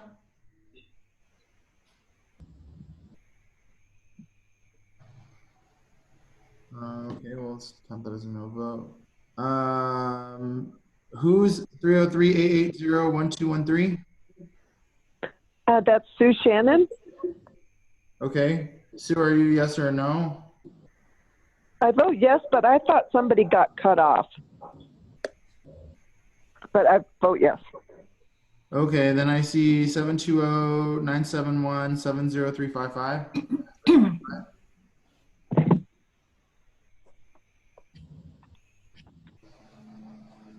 Okay, Colin?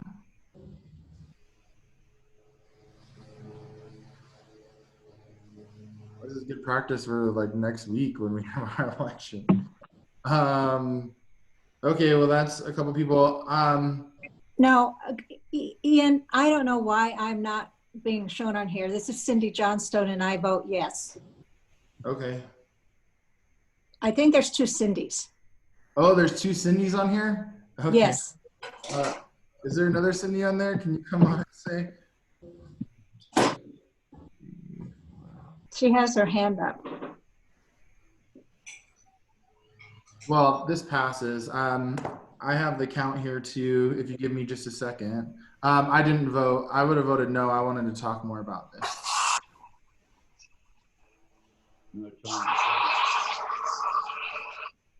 Miles, did you vote?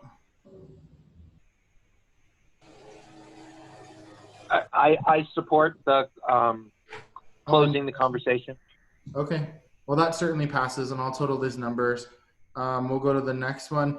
I'm gonna copy this, and I'm gonna put in what she exactly wanted, so everyone can with the reading. So I'm gonna put myself on mute. Just give me 2 minutes.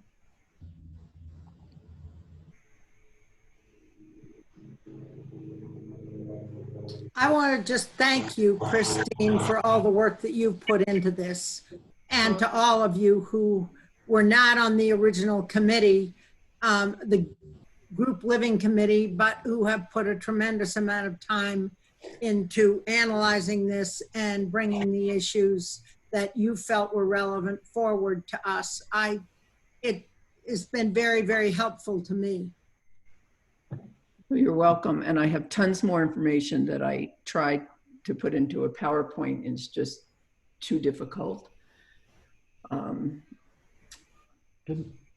Mostly about question real quick, Christine. So that we debundle the household definition in residential here? Yes.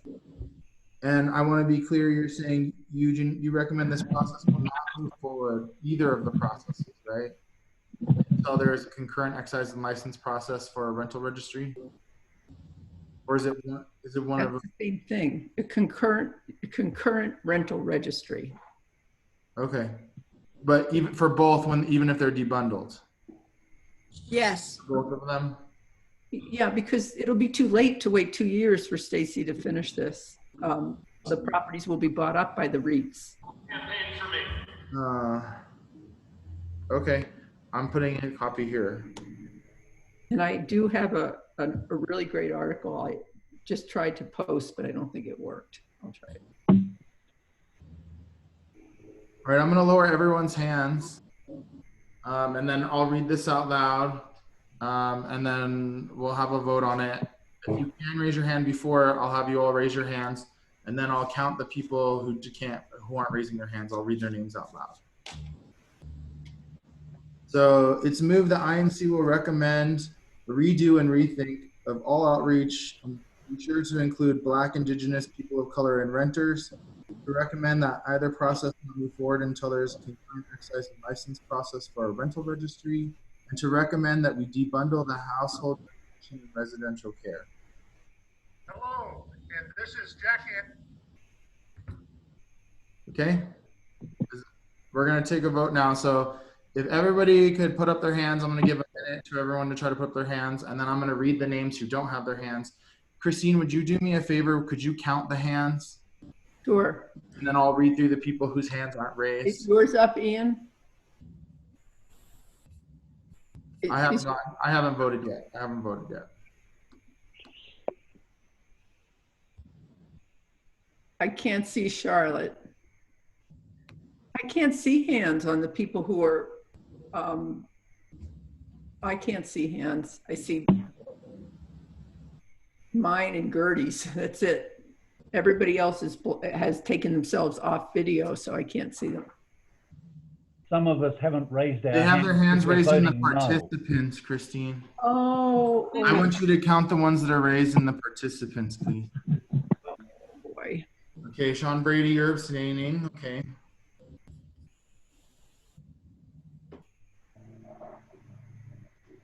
Somebody else who knows how to do this part has to do this part.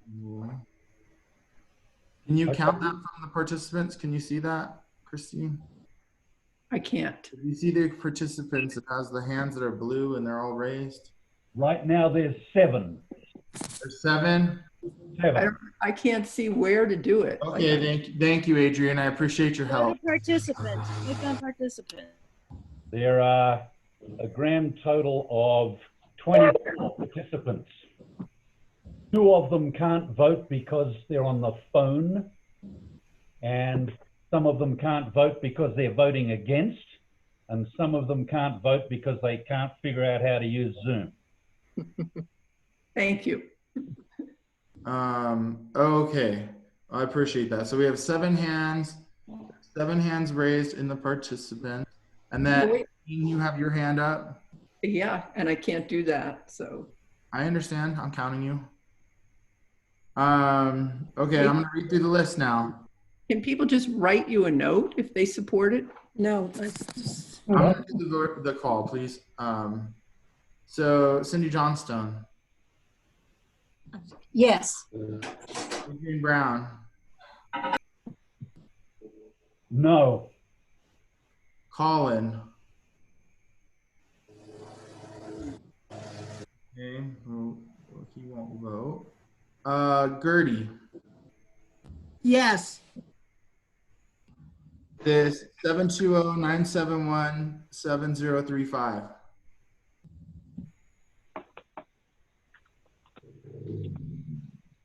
Okay, Granville. Yes. Okay. Miles. Yes. Marcia.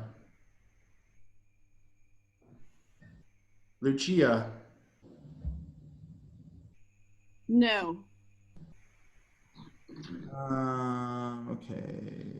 Loretta. No. Joe.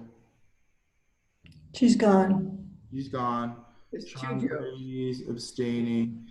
303-880-1213. Yes. Okay. That's Adrian. Did the other Joe vote? Joe Byerly. I see Gertie, Lucia, Sean, Joe. Yeah, there's 2 Joes in here, you're saying? Yes, there's a Joe Byerly from Platt Park. Okay, Joe Bile from Platt Park. He has his hand up. Is there anybody who feels like they've been missed? I vote no. That makes us 4 no's, 12 yeses, and 2 abstentions. So we'll send this to our next INC meeting for a vote. We're gonna have to get this over to people, or we're just gonna send this letter ourselves from ZAP. Because the official motions usually go to the full INC. So we'll send it to the full INC, Christine. That will need to go out to all the delegates then. Yeah. So we're gonna have to work on that. We'll have to turn this around this weekend, Christine. Well, we ran over. I had one more item. We can choose to table it till next month if you'd like. I can. I'll send an email about more information. I've been appointed to this affordable housing height and zoning incentive committee. We've met twice now. There's some. We're trying to guide a market research study that they're going to do to figure out where height incentives can work differently in different community. There was a lot of consternation and frustration with the community, I felt, and particularly in the equity ones that I participated in. They're asking to come to communities, to RNO groups to come speak about this issue. And so I'll pass all that information on, and I'll just write up a summary so as to not keep anyone on here any longer. So the one thing I want to say about it is this survey will only go to the developers to see what they're willing to bear. So the one thing that I will, the number one takeaway, if I could just say one thing about it, is when we're talking about equity, one developer in there said, well, the best deal for them is single apartments. because per square foot of rent, they get the most. And I'm like, well, shouldn't we be aiming for the lowest square foot rent for people? And then also it ties into group living, you know, about people being able to live in these 3-bedroom apartments. And so we definitely pushed on that component. And to me, it's just a no-brainer. We should be shooting for whatever the lowest rent per square foot is. So I'll package that up and I'll send a summary to everybody with the notes from this and this video. So your members will be able to watch the conversation and decide on how you're going to vote in July. And Christine and I will do our part on our end. Okay. Oh, quick question. Thanks, Ian, for doing that. Can you send information about that group you're meeting with? I didn't know they were already starting to pull that together, because I know they're going to do it as a text amendment throughout the whole city, is what they had been telling us. Yes. So the implications for this are huge for the whole city.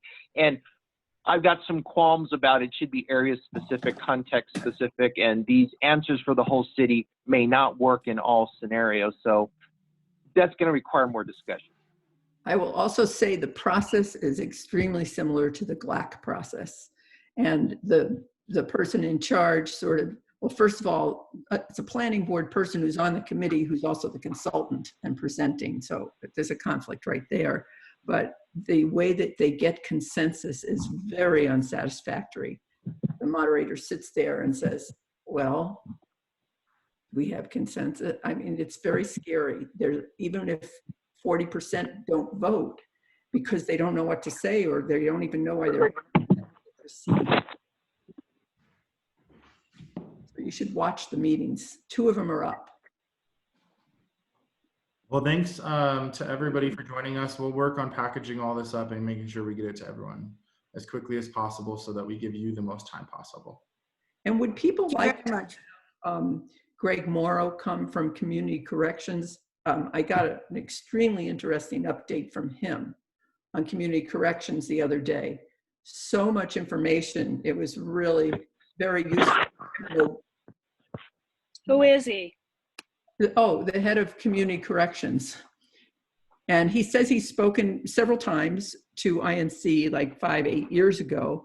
And, you know, my question to him was, if jail and prison population is down from 2,000 to 940 and community corrections is at 55%, what's our real need?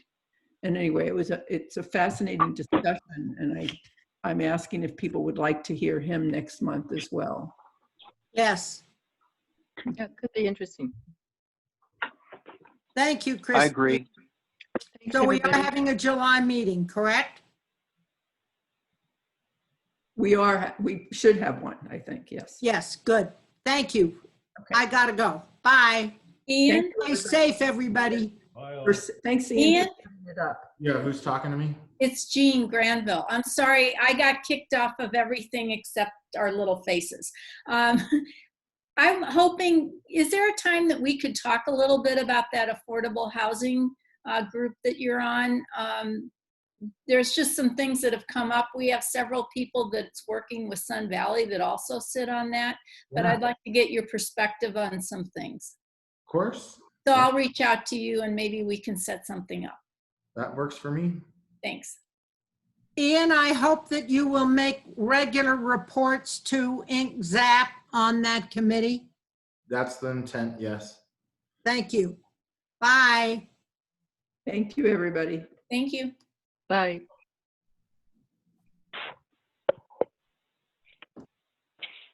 Christine, I'll give you a call on the phone.